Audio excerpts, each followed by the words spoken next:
Welcome to the Freak Show, fellow freaks. I'm Matthew Brockmeyer, And I'm Christa Carmen. and this is Murder Coaster. Ladies and Gentlemen. We are just thrilled to have Emerson Murray with us today to talk about his amazing book, Murder Capital of the World. The Santa Cruz community looks back at the John Linley Frazier, Herbert Mullin, and Edmund Kemper Murder Sprees of the early 1970s, which is, honestly, one of the best true crime books I have ever read and destined to become an absolute classic, right up there with In Cold Blood and The Stranger Beside Me. Emerson, thank you so much for joining us. Thank you both. Wow. Yeah, that was a hell of an introduction. I appreciate it. Thank you. Yeah, we're really, really thrilled to have you. And we wanted to, jump right in. And we hmm wanted to say so that you're from Santa Cruz and you have direct links with this moment in time when Santa Cruz was called the murder capital of the world. Can you tell us about that and what drew you to wanting to write about this time period? Yeah, sure, of course. So, I feel like I always give like the same pat answers. I'll try to spice it up a little bit for you guys. So yeah, I'm in Santa Cruz. I live in Scotts Valley, which is a little town within Santa Cruz. I could probably throw a rock to where John Linley Frazier was in his car accident and which you guys Mhm. explored in 1969, 1970. Uh, that time period is still pretty raw. I see it on Facebook. Even just this morning, somebody was mentioning Ed Kemper in relation to something else in some Facebook group, local Facebook group. I grew up with it. I remember my parents talking about it. My dad had a friend named Jim Genera, who they were actually roommates and friends, who was murdered by Herbert Mullin, and that was something in our family. My brother and I just grew up knowing and talking about. Oh, Jim, yeah, the guy that was killed by Herbert Mullin. So, and even here now, even after I wrote the book and while I was writing it, if you start talking about it at the local Safeway or something, somebody's going to overhear and walk up and say, "Oh, my dad was a deputy and worked. Oh, I was a junior ranger, and we went and looked for dead bodies in the woods." And I mean, like it just happens. I mean, my neighbor down the street, her uh, two houses down, her late husband was a UCSC student who did his internship at the Santa Cruz Public Defender's Office, and he interviewed Herbert Mullin and had the best interview in terms of facts and figures of anyone because he wasn't talking to psychologists and law enforcement at the time. So it's just here, it's rife. We're still sort of an open wound about it. Um, so yeah, that's kind of how it got started. I always tell people like, yeah, I've been researching it for 30 years. So it just felt natural to do. It was always something I had talked about and as a project in one way or another. Oh, a TV show, a movie, something like it's just shocking and weird and amazing. And the people are so interesting and fascinating around it. So I love the Yeah. way the book is a collection of quotes. It's kind of like an oral history or what you call a primary source text. yeah, But I mean, it made it so there was no fluff, there was no like purple prose, like yeah. people going on and on. It was facts. But what led you to want to write the book in that manner? A great question. So I had originally sort of seen that style, but in a book about the filmmaker Ed Wood by a man named Rudolph Gray, and it was just so great because Ed Wood's kind of complicated figure, in Mhm. filmmaking history, and I just thought it was so cool how you could have sort of the same story from different perspectives. That whole Akira Kurosawa kind of, different takes on the same event. And um, and then I saw it somewhere else too. I was at a bookshop, book cafe in Give me something Capistrano. better. Have you seen that? It's a book about San Francisco punk rock. No, no, I have not seen that. If you're Oh, into wow. punk rock and into San Yes. Francisco, read that. It's the same way. Give It's an me oral something history. better. Okay. Yeah, or gimme, you know. Gimme. Gotcha. Yeah. Okay. Um, and so I love that. And then I had actually written a book before about about a wrestler named Bruiser Brody. And Mm-hmm. I'd worked on a documentary and ran out of money. And so I was like, this can't die. But I had these great interviews from people. So I just started, and I remembered that Ed Wood book. I started building it in that way. And Bruiser Brody, like a lot of wrestlers, there's a lot of truth, a lot of fiction, and everybody sort of had their different take. And I felt like it worked really well for sort of a complicated story like that. It's also a little bit of a cop out for an author because I don't have to, if I'm being mean to myself, I don't have to say, this is what happened. I can say, oh, he said this, she said this, he said this. So I don't want to say wimpy, but it's just different. You know, I can back away and say, let the people that were there explain it for themselves. The first person, I forgot what I called it. But anyway, the Bruiser Brody book came out and some people liked it, but I think in the wrestling community, a lot of people were like, what the hell is this? Like they weren't into it. But I stuck to my guns, and when I started this project, I just thought, this is way too complicated for me to come in. And at the time, there was a big trend around like the Golden State Killer, and I forgot Patton Oswalt's wife's name, but she Bill really ins McNamara. yeah, yeah, exactly. I love that book, but she really inserted herself into the story, and I felt like I don't want to do that here because the story really is about, to me, about the victims and the impact on the community and their families. And the book started as a local history, and I Mhm. thought it was going to be way too dry, like because I don't slow down. I'm just like Mission Street. I don't slow down for all you outsiders.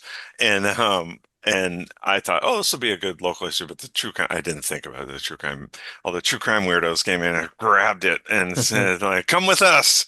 So, uh, I forgot what I was talking about, but anyway, yeah, so I just like the style. I think it's great. And you get a well-rounded picture. And the point being is nobody really knows what happened. Nobody knows what happened with Ed Kemper when he's alone with those victims and that. So maybe except like CSI information, you know, you can put things together. But so for those, I just had to take their accounts. But for most other things, I love mixing the different law enforcement, the personalities, and the victims' families, I mean, it's just interesting. You just get a layered perspective, and I think it's more interesting when they disagree with each other. So anyway, Right. Yeah, so I was going to say I think you're being way too hard on yourself because I would argue that I mean Matthew and I are also writers and we know a lot of writers and we've done a mm, lot of like writing critique stuff and talked about the craft of writing and I think anytime that you write a story in like a sort of what am I trying to say like a anything that's different from kind of the status quo. I mean, most true crime books are presented in a certain way, and you just took something and you did something wildly different with it. And yeah, we really appreciated it. And then I also wanted to ask you, you talked a few minutes ago about your research. You mhm. jokingly, not really jokingly, said that you researched it for 30 years by Yeah. virtue of who you are and the people around you. But we were wondering if you could talk a little more about your research Mhm. and how you went about compiling these facts. And then you just mentioned like layering different people's accounts. Like, how did you go about doing that? Yeah, yeah, thank you. So, and thanks for the kind words. So, Of course. my grandma had newspaper clippings. She just kept weird stuff. I don't think she was like a weird lady. I mean, she did go see Eraserhead in the theater in like 1973, which was Oh weird, yeah. but by herself. But she kept newspaper clippings, and I remember going over them when with my foster brother Jamal when I was like in kindergarten. So, and I talk about that a little bit in the book. And so I started collecting newspaper clippings, and and when the Night Stalker came, I think she had sort of stolen or photocopied the one, 'cause she worked at the post office, the wanted poster, because he was so creepy looking. And so just started collecting newspaper clippings. I remember talking about it in high school with my friends, you'd talk about it over dinner. And I just had those things. But you got to remember when I researched the Bruiser Brody book, the internet was new. That was like in the late 90s. So I did not view the internet necessarily as a wholly accurate resource for research. So for me, it was very important to write letters and make phone calls, and that's old-fashioned and weird sometimes. But I knew when I wrote the Bruiser Brody book, I went on Wikipedia and there were inaccurate entries on there, and I thought, well, I'll do my due diligence and correct them for the good of humanity. Attempted to correct them, and people edited them back to the wrong information. And I thought, fuck y'all. I'm gonna so on this one, I try not to correct people if I can. Sometimes I call people out for bad research, but I just try to stand back. But for me, it was about the phone calls, it was about the letters, it was about doing the legwork, going to SLV high school, getting a copy of the yearbook, finding out who really was the most likely to succeed in 1965, which was not Herbert Mullin. It was not. It Okay, was yeah. not, even though it's mentioned in every book and every We documentary said ever. it. Did you? Yeah, Yeah, that's yeah. yeah, that's super That poor interesting. kid. Yeah, go That's look at my Facebook wrong. page because I think I put a picture in there of who it was, and I said, this poor guy, he's all these years, and I don't know But if his he was buddy was successful most or athletic, not. though, right? Yeah, yeah, yeah, exactly. Yeah, yeah. Oh God, he Yeah, was to like a not only walking be god. stripped of your rightful title, but to a killer. Like You're right, terrible. exactly. So, and it's quoted everywhere, but and that's tough research. You could only do that probably if you're living in this area and your ex-sister-in-law is the dare officer at that school. So, like, it's not for everyone. But my point being is, sorry, letters, phone calls. I approached the letters differently. If somebody was involved, like professionally in the case, like as an investigator, or law enforcement or something, I had less trouble. I could just pick up the phone and call them. I felt like if they were attached to a victim in the case, I would write a letter. It was a softer way to do it. And though even those were all up and down, some people said, why are you bringing this back up? How dare you?" And some people were like, "Thank you so much for doing this." The family, one of the families said, we see documentaries and hear TV shows, or see TV shows about the killers, and nobody has mentioned our family member's name. And so Mhm. that kind of bugged me. And they were like, "Thank you so much." He sent me pictures and great anecdotes that really had never been heard before about her. And that was Mary Guilfoyle's family, who was Mhm. Mullins' second victim. And so it was all up and down, and you just kind of roll with the punches. And it's like, let's face it, what the three of us do is exploitive. I get it. Like, it's going to hurt some people, and it's going to fascinate some people, and like, and it can get tough, the balance. I don't know if you guys have faced that in hearing from victims, or not from victims, but from victims' families. Um, it, it's weird. It's weird, and I wrestle with it. I still wrestle with it. Yeah, even when I saw your podcast, I was like, the aesthetic of it is pretty rough around the edges for me. And then I listened to it, and I was like, God damn, they have some substance here. Like, it was really good. I Well, didn't we get don't want it. to sugarcoat it. We're like, Right, right, it's a right. Yeah. carnival ride. It's like Yeah, that's just what yeah, we. yeah.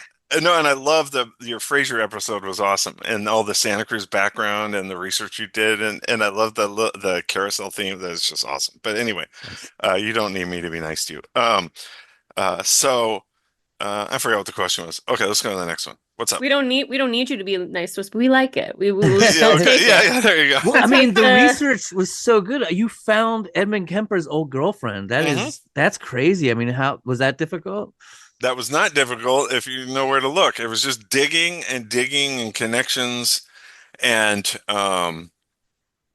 the digging can suck, and Mhm. microfiche sucks, and Microfiche, nice. yeah, That's sucks at the library. And there are online resources that people don't think of. There's old newspapers. There's old, like, Santa Cruz Sentinel is there. You could go and find it. You can look. I just did my own little weird research on when Star Wars opened up in Santa Cruz, and it wasn't till August, even though the movie opened in May 25th. And so I was just curious, but it's all there. Man, it takes a lot of time and a lot of effort and a lot of nights that you're not eating dinner with your family. So you have to have support to do it too, I guess. So. Well, shout out to you for doing that research, and a shout out to my co-host Matthew because he is the research brains of this operation. So we appreciate him. But yeah, but you you said on to the next question. Matt, do you want to Yep. take the next one? Oh, well, have you ever thought about doing a follow-up about David Carpenter?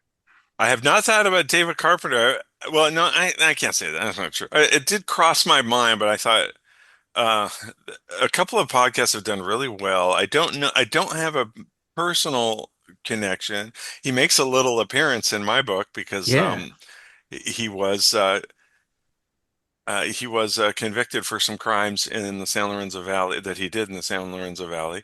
Um, um, no, I didn't. I had to He get has a away. lot, a big, he used to hang out in Santa Cruz as a child. His parents had Oh, a I didn't know cabin that. there, Yeah.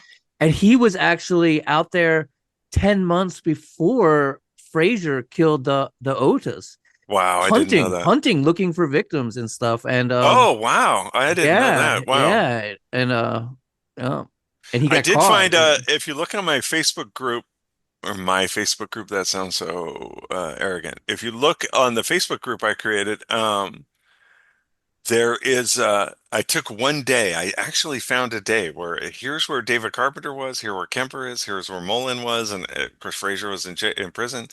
And it was kind of cool that I actually found just one day where you could put where everybody was because I kept looking for those connections and they sort of would hit, Kemper's sister where looked for the drug, I know I can't remember the name of it, drug preventative center in Santa Cruz, and she remembered Mullen, but it was only in one interview I found that she mentioned him being there.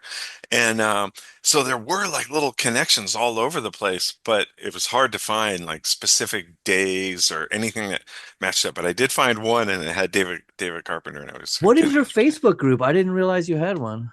it's kind of dead now. I think it's just called Murder Capital of the World.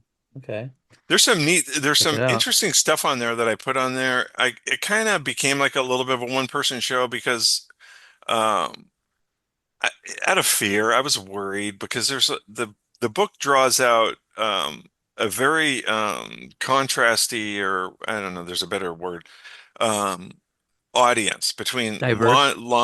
diverse, like law enforcement, and then people that have Kemper tattoos, and relate to And him in a crazy anarchist hippies. different way, and crazy anarchist hippies. It just and I was always so afraid of that they would butt heads. But God damn it, if everyone wasn't super civil on that website and friendly and cool, and it was just so neat. I wish I would have kept it up a little more, but honestly, I had to take a step back just from the whole thing because it was tough. I don't know how you guys do it, but it was just tough for me. It was just so dark, and anyway, it's up there and it's cool. And I did find some neat things. Like I found my dad had found John Linley Frazier's campsite, and or one of his campsites, and it was well after he was arrested and everything. But I think I can't remember the timing, but and it was.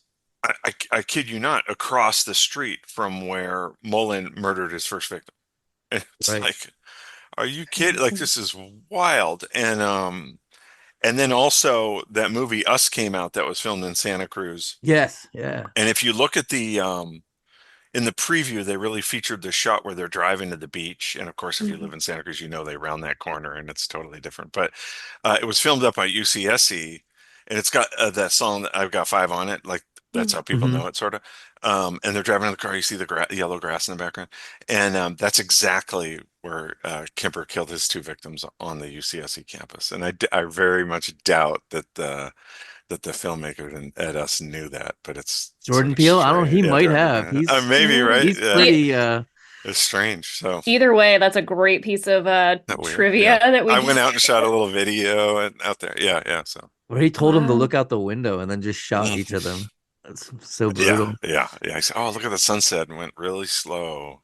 Oh, I just want to Yes. slow down. Is that okay? Like making them feel comfortable. And then, So speaking of that darkness that you're talking about, and that obviously is a huge part of this, I kind of have like a two-part question here. What was the most challenging part of writing this book?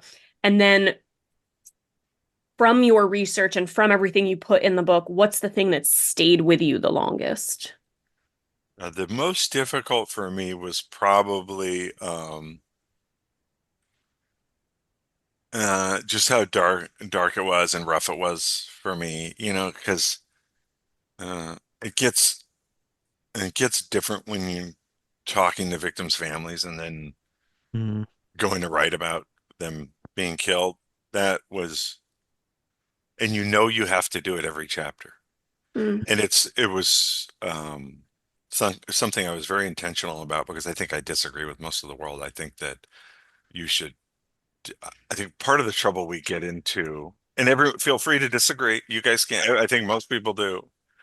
Is that I think part of the trouble we get to is when we gloss over these crimes, and it allows people to think like, "Oh, he's cool," and it's like, no, he fucking ate an eyeball and had sex with a corpse, and like that is not cool at all. And so I was like, I'm gonna put everything in here, and it's gross. And I told the victim family, do not read this book.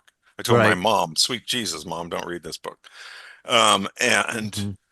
and so that was hard for me. And when I got through some of my research, some of the crime scene photos, that was rough with the kids, and um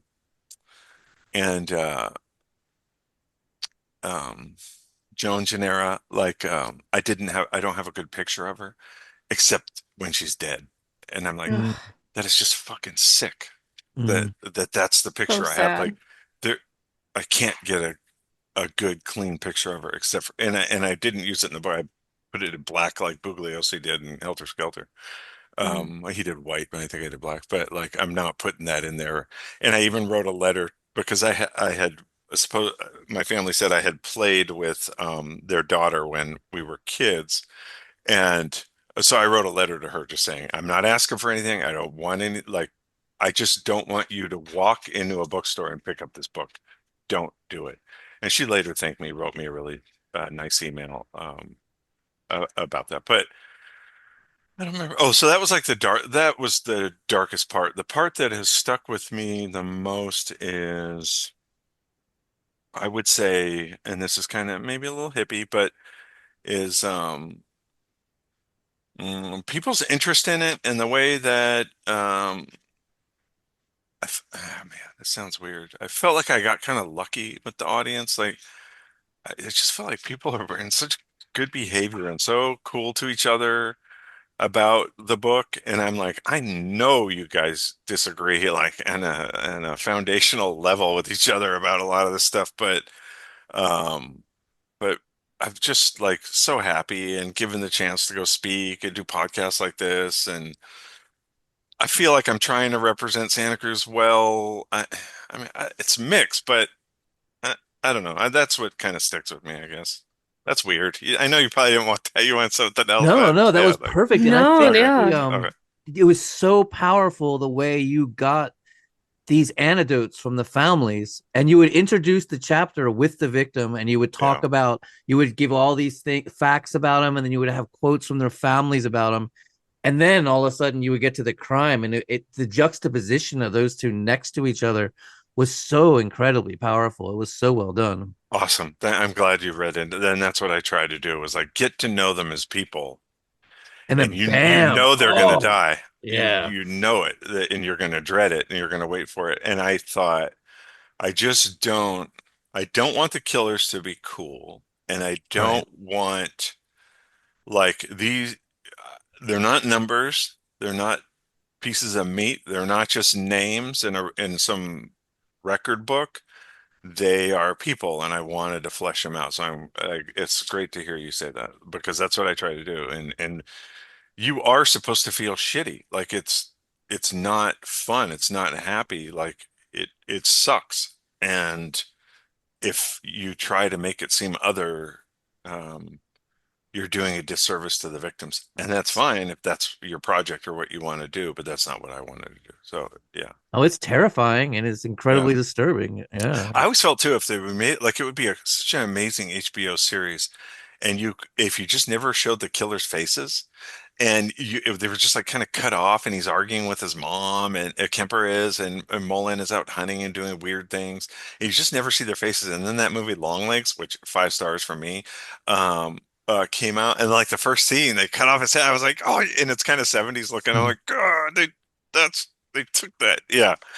Once you have an idea, it goes out in the world and everyone's like, grab it. But anyway, I okay, saw a go ahead. documentary on the San Isidro McDonald's massacre. It was like a still the biggest massacre in California history. Mhm. I'm talking about? It was like Yeah, yeah. 1981, and they didn't mention the killer's name once. They Oh, went out of wow. his way and they Did, never talked about him. They just talked about the that victims the whole was in time. that, and I do remember that from when I was a kid. I don't know a lot about it, but and in the Night Stalker documentary, which was a great documentary, they kind of did a similar thing where they were like the killer, and They then did, he came in, and then once once they revealed his name, then they're like go in and do and I kind of did that too, where it's like but they just did a once quick they're thing. It was like maybe 10, 15 minutes about him, and that was like yeah. almost it. It was weird. I know it was disappointing for like a lot of true crime people because it's a very police like procedural, the Night Stalker one, procedural, yeah, kind of thing. Yeah, it's weird. It's different. I appreciate it for being different because like you could go watch a YouTube video about Richard Ramirez, everyone. Yeah, but it's just different. Right. Did you do a project with Richard Ramirez? No, no, I I didn't saw know much this. about it, about that crime. The reference that I have in the book is, um, and I think it's hilarious, but I don't know. Like when we were little kids, I remember being out under the street light on our little unpaved dirt road. It wasn't dirt, but whatever the hell it was. Oh, you have a Misfits Fiend Club. That's cool. I like your Misfits thing. Anyway, we were out under the street light and with the neighbors, and we were like, okay, the Night Stalker was in LA and he killed people. And then now he's in San Francisco. And by our calculations, there's like a 99% chance he's going to come to Ben Lomond next. And we were just like, we were like triangulating and thought, we were so smart and stuff. We were just a bunch of little Could kids. happen. Yeah. Yeah. It No, was I saw funny. on your So, website there was like something about a musical thing or something with no. what? I don't think so.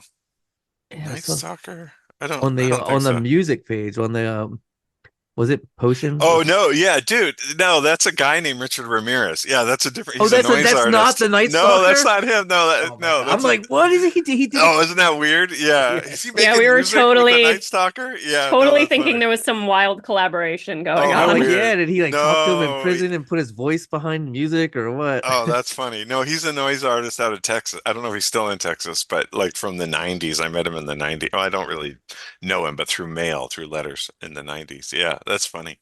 Okay. Yeah, sorry. Oh God, that's weird. Yeah. um. Well, hmm,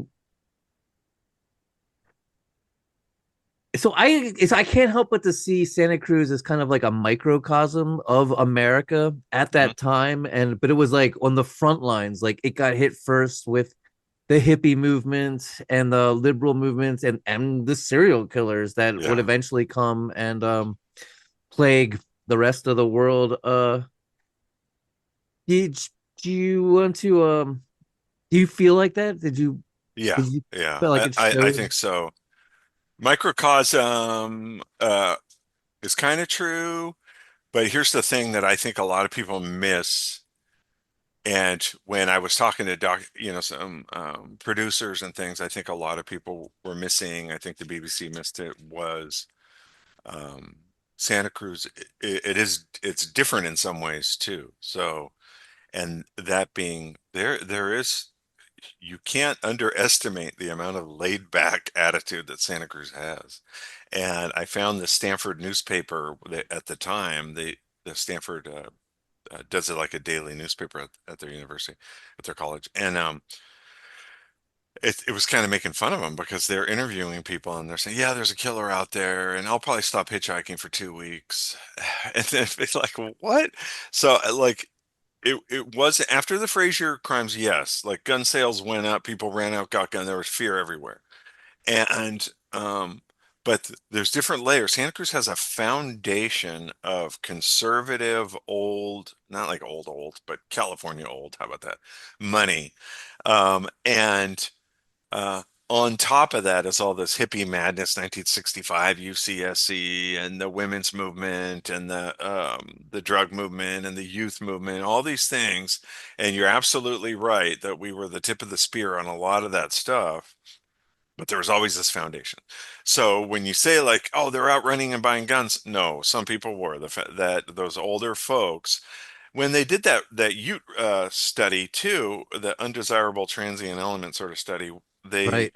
they found that Santa Cruz just had this disproportionate number of elderly and youth, and there just was very few people in the middle-aged people in Santa Cruz. And that's sort of what create and one of the reasons that it created this just this what do you want to say, just this Cultural tension. war. Yeah, that's why I always say I like it was mean, almost, I'm not, yeah, I use that political thing where you're like, I'm not going to say a war, but then it's in everyone's head that it's a war. I'm not going to say a war, but it was a culture war. I mean, not a war, but a culture war in Santa Cruz. And yes, they were out running and buying guns, and they seemingly were like, hey, that's cool. Let's just maybe not hitchhike for a day or two. Um, and so yeah, Santa Cruz plays a big part in the book. I mean, I could keep talking about it, but I guess you kind of have to read the book. The one thing I missed in the book that bugged me was that I guess the voting age at that time was changed from 21 to 18, and I that didn't cross my mind. And I know that has some kind of impact on something, but I just because the politicians are going to have to open up their ideology about who they're talking to and who they're focusing towards when you make a shift like that. So well, do you think that Peter Yang wouldn't have become the district attorney if that hadn't happened? right, right, Peter Chang. But Chang, yeah, sorry. I don't. Yeah, that's a great question. I have not thought about that. I don't know because he most certainly was sort of on the conservative side, but he was youthful. He was interesting. I think he was Musician. right, musician. He was a little bit of a pendulum away from the old white dude that was, had been there forever. So, the pendulum never stops in the middle. So yeah, I think there was a reaction to that. He was a little bit of a reaction, them voting him in. Um, what's weird is my grandma. There was a supervisor named Pat Lickey, who was sort of the hippie supervisor, and my grandma, who I talked about earlier, like saved newspaper, she was totally conservative. She was like young, women Republican group and all that stuff. And when I was finding the Pat Lickey hippie mayor kind of posters because my parents worked on his campaign. At the bottom, it said like treasurer of the Pat Lickey Foundation, Lou Hartney, and that was my grandma. And I'm like, what? How the hell did that happen? So it's kind of there's something to what you said, like about people being attracted to people and not necessarily ideas all the time. So anyway, sorry, that was a tangent. Okay, what's up? No, that's great. I also wanted to ask, and again, this is sort of like a two-parted question, but Hmm. you talked about how when we first started chatting, you talked about how this is still a sort of a raw thing for this community. So, kind of the flip side of that, in what ways do you think Santa Cruz has changed since the time covered in your book? And how do you feel the perception of Santa Cruz as the murder capital of the world has evolved over the years? Okay, yeah, that's great. So, definitely in some very specific ways in terms of law enforcement. Like we have a top-rated crime lab, like a CSI lab. Like we kick butt on that front, and money went into that, and that's a direct result of this. We were just, I think Matthew sort of said it earlier, like we are kind of the tip of the spear for these types of crimes. I mean, Manson was first, obviously, but or not first, but in Cold Blood was there. There was always stuff like this anyway. But so we were, it just this raw nerve was exposed in terms of how we were not prepared, and the world is changing, and this stuff is going to happen more often. So our law enforcement got funding, and we became world class. They were bringing in a CSI investigator from San Jose. We had nobody to investigate crime scenes, and so that definitely changed. I think hitchhiking stopped when I was young, in like the 80s, and you didn't even think about hitchhiking because it was very direct. You will be murdered. Hmm. If you're a woman, you will be murdered and horrible things will happen to your body. Like it would just was it wasn't an abstract idea in the least. It was it was in front of you idea. So tangible is what I'm trying to say. So there were a lot of social things like that. I think our bus system overall, changed because of that in part. Um, I don't know, because of what I was talking about earlier, sort of that laid back attitude. I think it penetrated, but it didn't stick in a lot of ways on some of that. We're still very much like that, like we're a talker and a thinker kind of place and less of a doer. I mean, there is people do stuff, but um there's always somebody writing a script. You just go to like anywhere and then, yeah, I'm working on this. You see your old friends. I'm working on this. Nobody ever finishes anything. Um, and I forgot the second question, but I can make something up. What was the second part, Krista? Just if you feel that the sort of moniker of murder capital of the world has evolved, do people still Hmm. call it that? How often do you hear that living there? I think that people that live here hate it. Hmm. People hated it right out of here. Peter Chang hated it. Pat Lickey, people just hated the idea. I think all of It's the Peter Chang's quote. He's the one who said it. I know. He said it, and I think he immediately regretted it, right? Like it stuck. Mm. And then, of course, whenever I mention it, I always get the people that like push on their glass and go, "Well, actually," that's like what my kids do. Well, actually, and they tear it down. So I think on scientific grounds, it falls apart in Oh yeah, within a minute, you totally. know. Yeah, And it's just sensational enough to have yeah, stuck, even if it has no real yeah, And bearing. then the So, right. Lost Boys is going to be there forever And now because Lost of Boys, that. Jesus, right, yeah. So I think pretty much everyone hates it, but we all sort of know it and like get what I'm talking about for the most part, except for those well actuallys because it just really pisses them off. But um, I just think it's something people sort of put up with and don't like it. I'm telling you, man, every time I see a post on Facebook, even that one this morning about Ed Kemper, I don't even remember what the original topic was. It was a car crash. I can't even remember, but somebody brings up Ed Kemper, and then the next 20 comments are like, "Why did you bring him up?" And they get pissed, or they get hurt, and like you just can't do it. And yeah, it's strange. I mean, it just feels like this open wound here, and for good or bad. I mean, I don't. I guess some people like open wounds, but um, yeah, it's weird. It's strange. I love Santa Cruz. I've been going there forever, and Hmm. I had no idea about the history, especially the conservative. I had no idea it was a retirement community in the Yeah. early '60s. That was all so fascinating. The whole history of it all. I don't know. For some reason, I just thought it was always surfers and freaks from the Yeah, day one. right.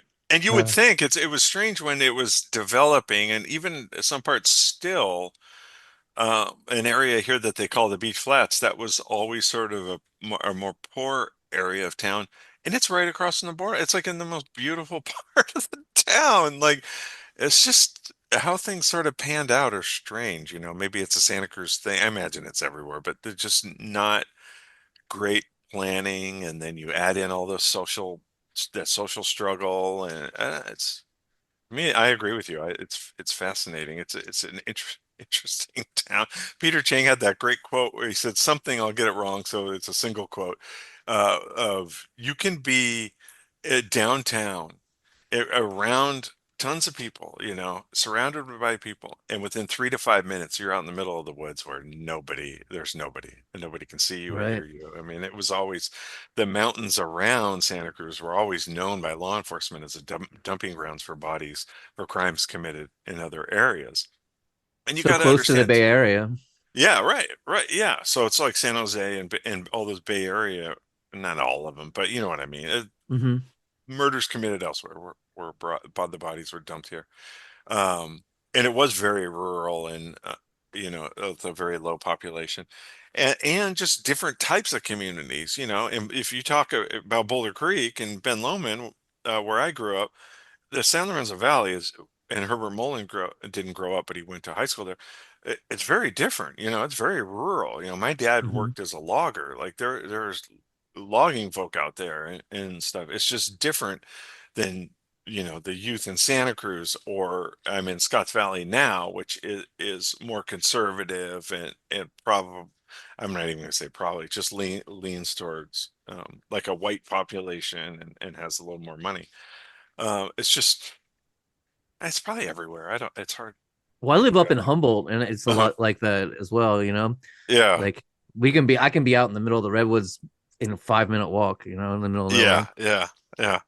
I feel like Humboldt is a lot like San Lorenzo Valley. I don't know if that's true because I'm It, sure I don't know yeah, about your downtown and everything, but yeah, it's a lot like San Lorenzo Valley. definitely.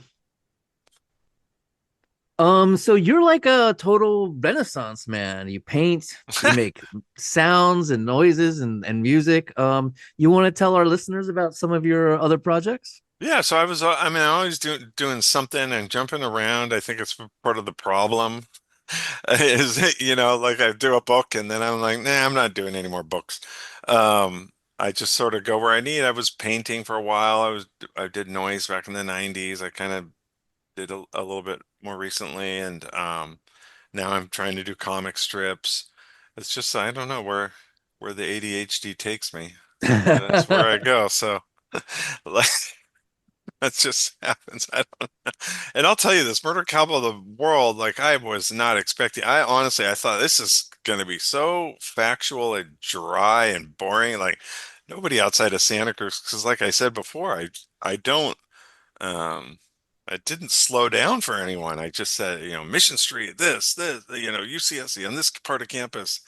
And if you didn't know, I didn't think people would follow, but uh, I was very surprised to be wrong about that one. Especially also the quotes, like I'm not going to say everyone hated it, but the wrestling sort of fan base, they really didn't like the quotes in Bruiser Brody. And I got the exact opposite reaction in the reviews here, where people are like, "Oh, that's such a great way to tell this story," and uh, I wasn't expecting that either. So it's been a weird ride. Yeah, I mean, like I said, I loved it like that. you were so It nice just at the cuts opening. out Yeah. all the bullshit. You know what I mean? So many Hmm. times that you pick up a true crime book, like I was just reading about David Carpenter, Mm. and I mean it's a good book. It's by the guy who wrote the Zodiac book. Grayson.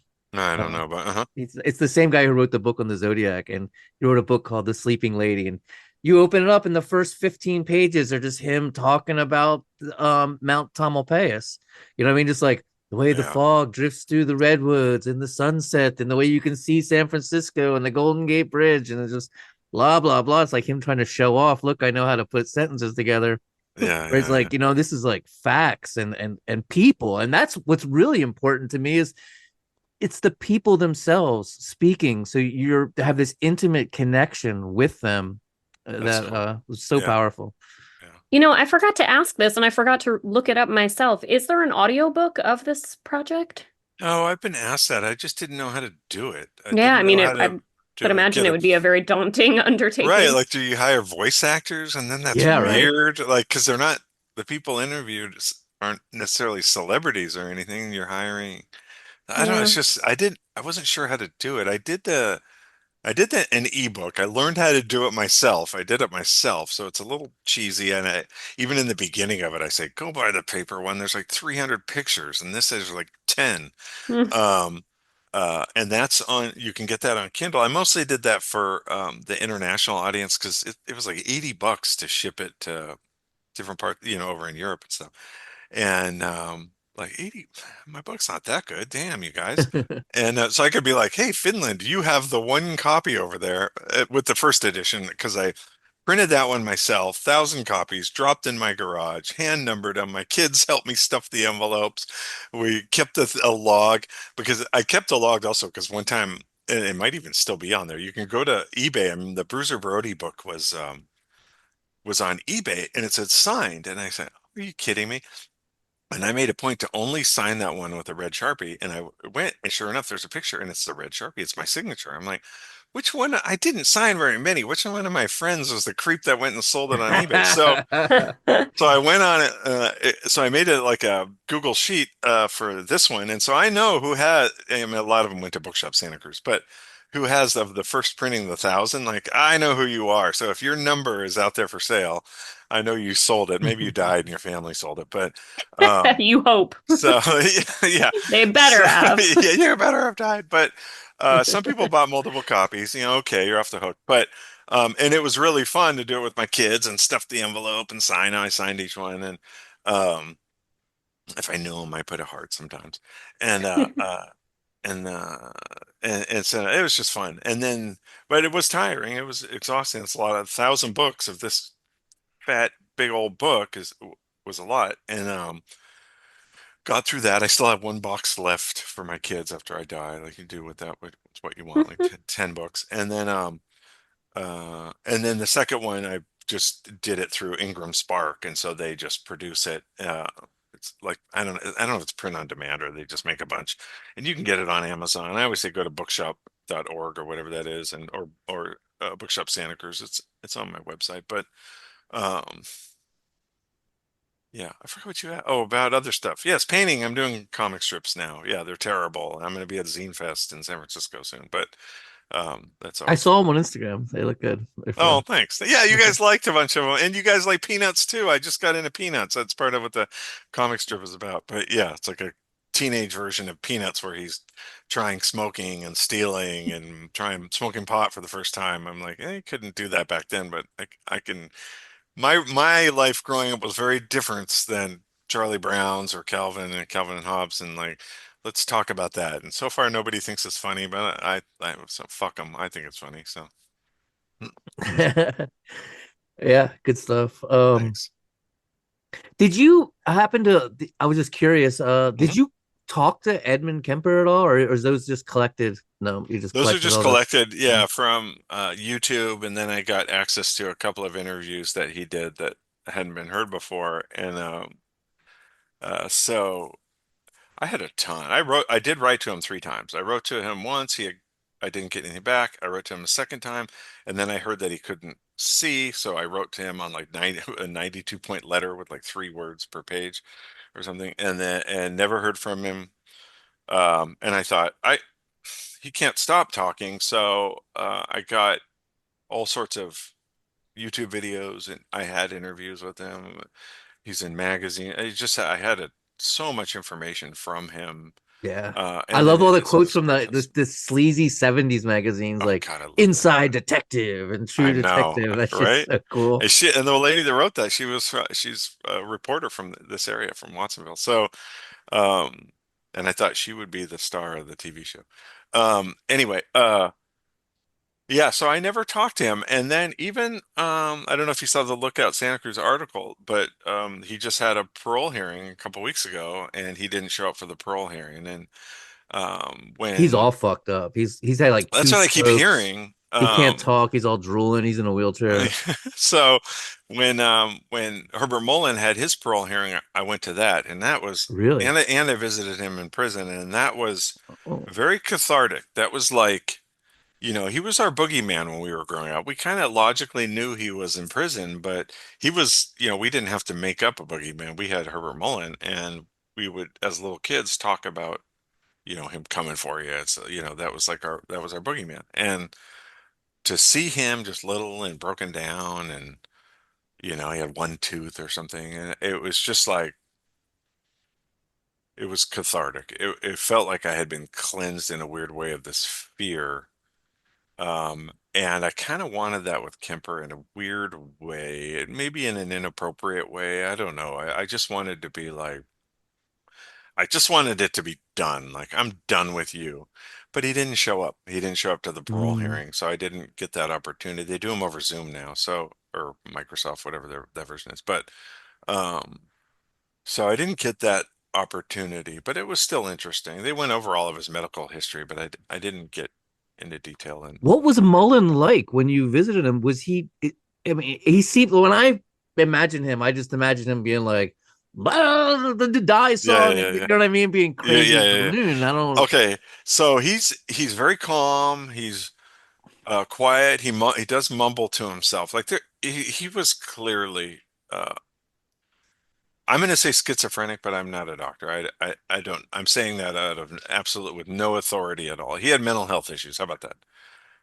But he's here, he's talking to him. So there's something wrong. And I think he probably should have gone to a mental hospital rather than a prison, but whatever. But he was untreated. His parole hearing, they said he's more dangerous now because he thinks he's cured. He thought he cured himself of his schizophrenia. But when I visit, you're Like you responding to don't get rid something. of it. Yeah. Yeah, like something, bro. And so we had a interesting sort of, I'll say, relationship. It always bothered me because when you visit somebody in prison, you have to put whether you're a lawyer or a family member or a friend. There's no other Oh option. man, those And are I was some. like, son of a bitch, he got me to put friend. And so because in my letters, I was always very clear. I'm like, I'm not your friend. You give me stories, and he wouldn't talk about the crimes. There should And absolutely be a journalist or right, writer right. option. Yeah, yeah. They don't want to acknowledge that in California, though. So in California, you're not allowed to record in prisons. Just I don't know if you know that, Krista, but Yeah, we know that California has from some Gillian rough Lauren records. because Yeah. she had to. Mm, Gillian Lauren, we had her on the show mm. interviewing, and she talked a lot about how she had to remember everything and do it, Are write it you down Yeah. familiar with afterward. her? That's a Oh no, crazy I'm not story. familiar with her, but you can't bring a pencil, you can't bring pen. Then they'll give you a little baby pencil if you ask the guards. But Well, what are um, you gonna do with that? exactly, and he can't touch it. He couldn't use the pencil. I was going to ask him to write something, but he wasn't allowed to touch it. Anyway, the point I forgot, but anyway, yeah. So you can't do that. Oh, but in my letters, he would give me stories of the past, which were kind of astonishing because he's asking if people are still alive, and it was like, dude, they Mm. were like that. He was an old man, the guy that owned the grocery store in Boulder Creek. I forgot.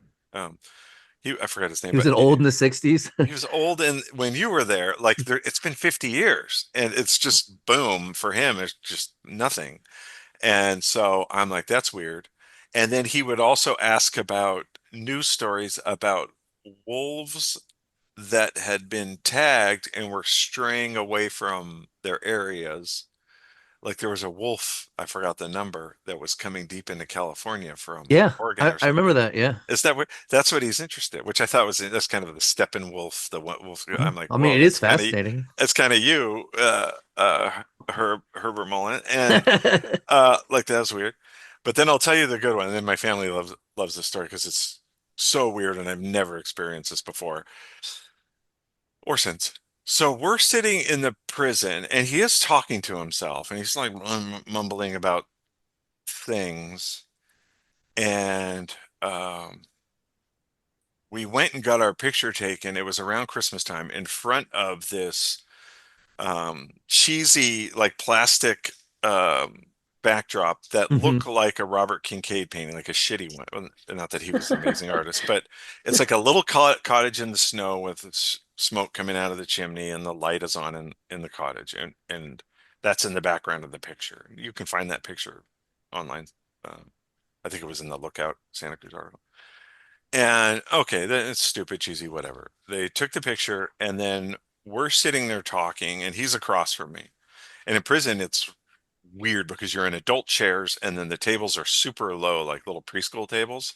And that's so the family members aren't passing drugs or giving hand jobs. So it's just a weird setup. He's facing that backdrop. It's behind me, and he's mumbling and looking at it. And finally, I just said, Herb, is everything okay? What's going on? What are you doing over there? What are you talking about in your head? And because I mean, I don't know, I'm kind of a prick, I guess, in some ways, but I was just called him out on it, and he looks at it and he says that I'm paraphrasing here because I was in prison, couldn't take notes. I said, he said, I'm looking at that cabin and it's probably really warm and cozy in there, and I'm like, yeah, and he said, but where we are, it's probably really cold uh, and it's snowing. And I was like, who the fuck does that?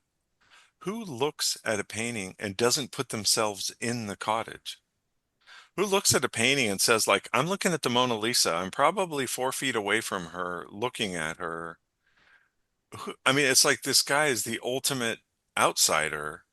Hmm. And it has baffled my mind, and I have never heard of anyone doing that before or since, to where you look at any, maybe not the Misfits one you got in your background there, but any kind of picture and said, "Oh, I'm standing on a hill." No, you put yourself in the picture. Everybody does, right? Like, and it's something you guys can use in your writing. I've always thought about this. Like, it's just like somebody has to do something with this idea. Um, who does that? And so he's putting himself out in the cold, looking into the warm cottage. And I was like, whoa, this just says a lot. I'm not exactly Yeah. sure. I'm no professional therapist, but this says a lot. And Yeah, that's wild. That's very kind of weird. interesting. Yeah. It Wow. was just weird. It was weird. In our letters, the parole hearing was strange. The Kemper one was strange too. I was the only journalist there. And uh my the Mullin one, it was in Microsoft, and I'm used to using Zoom. I got my background set up. You guys can't see my animal skulls and weird things back there, but Oh, we wish and we could. I know, yes, all right, I'll turn right? it off for a second.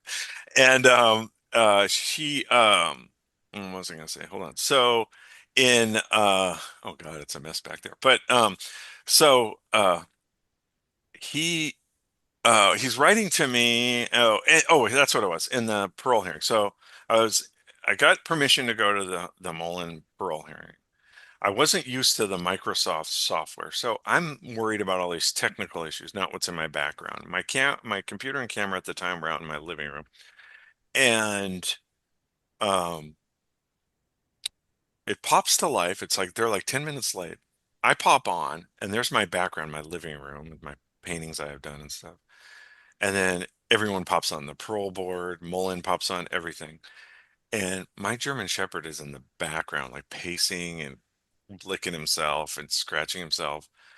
And I thought I was going to get kicked out of the parole here for being a distraction. And it dawns on me like Herbert Mullin is looking into my living room with the books I have. And I was like, whoa. And I didn't know how to fix it. I was afraid to touch anything.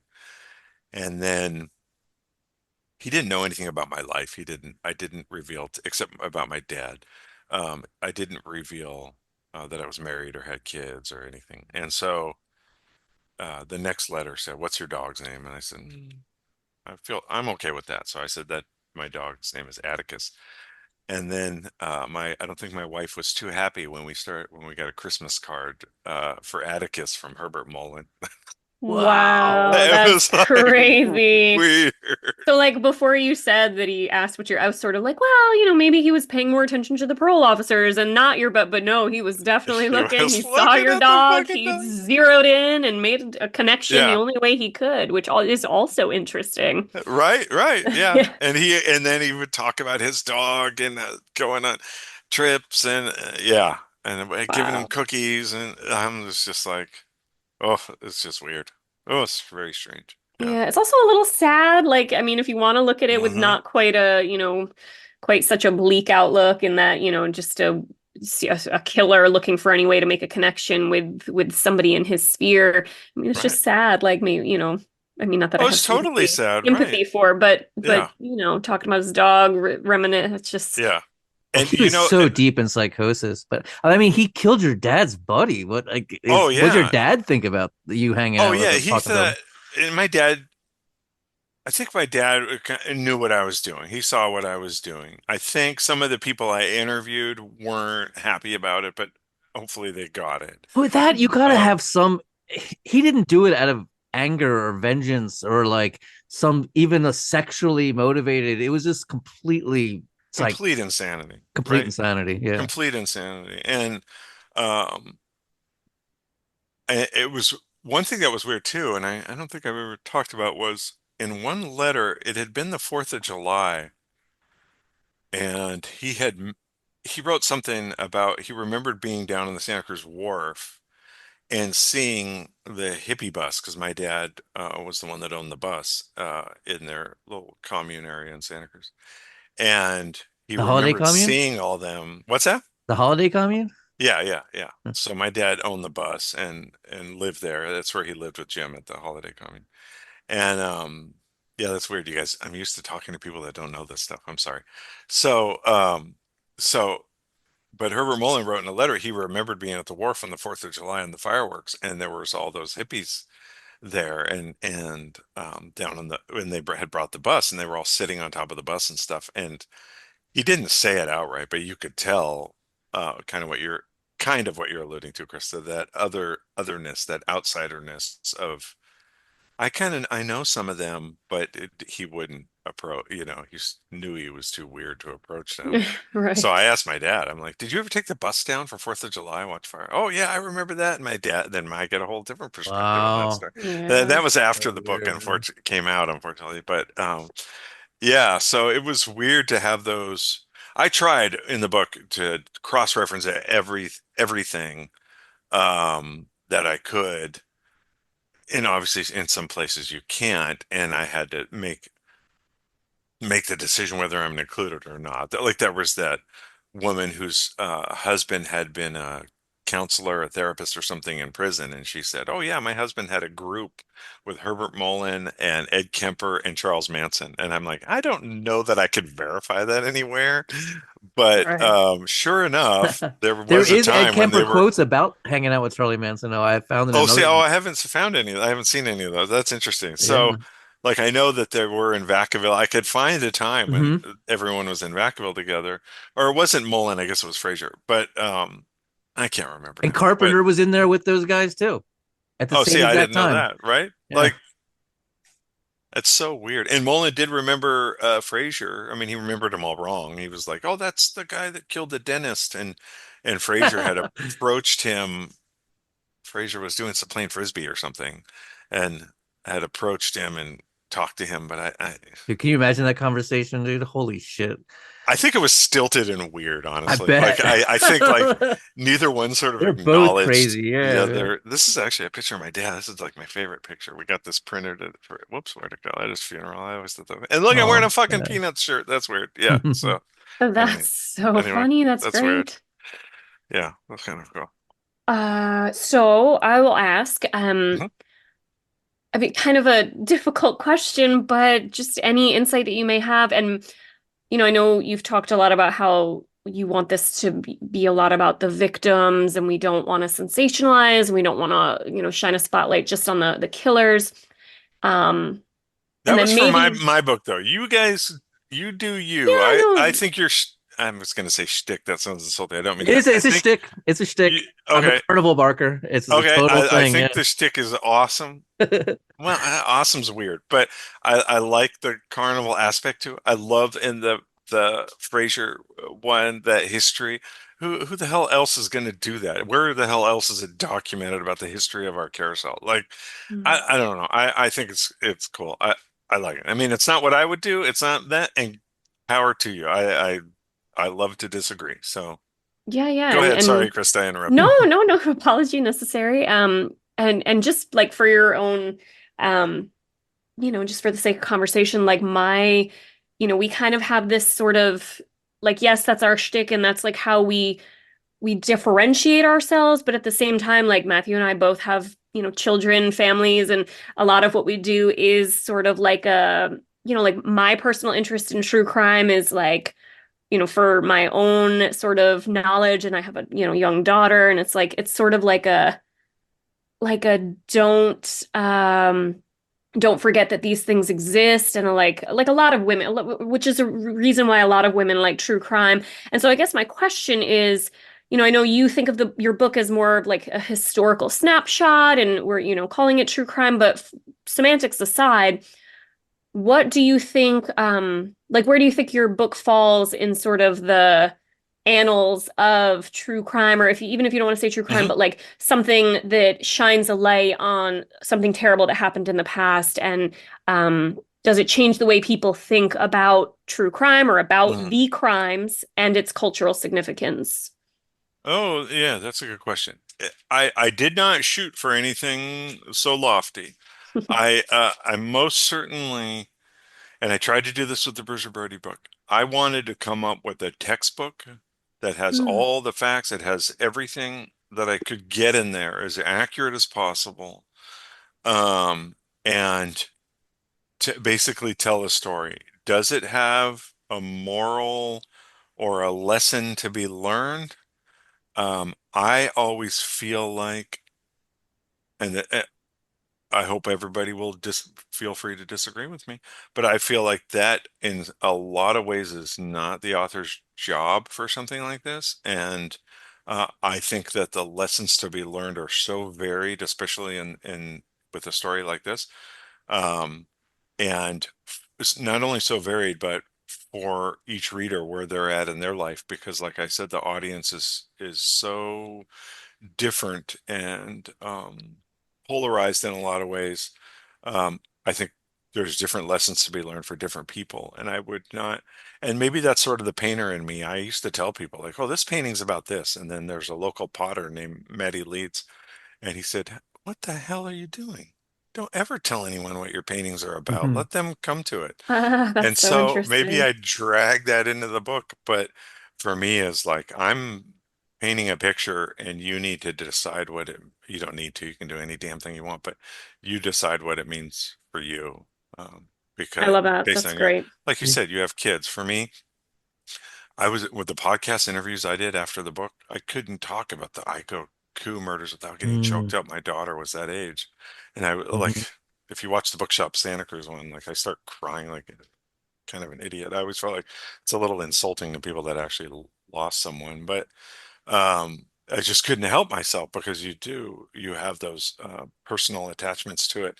And if you pull something out of one chapter and the rest are garbage, or you pull something out of something else, if the person, that is like, I love Edmund Kemper and write him fan letters every week, pull something out of it, that's okay too. Like you don't choose your audience. You don't have that choice to say you're allowed to buy it and you're not allowed to. So, um, uh, you know, I leave that open. I'm kind of a wimp on that front in terms of I'm not going to direct you. I'm not going to tell you what it's about, and I'm not going to say, this person is right and this person's wrong, and this person. I think that's where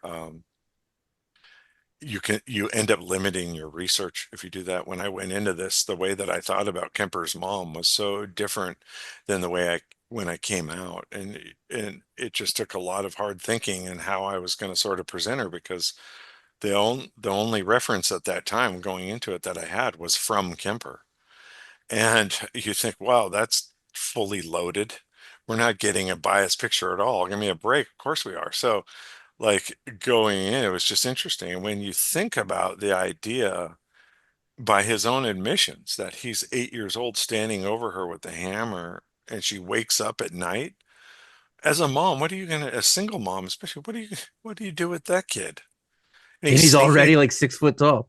right. He's sneaking out at night with a bayonet, and his jammies to go murder and rape The the neighbor's corpse cat of his teacher or his sister's teacher.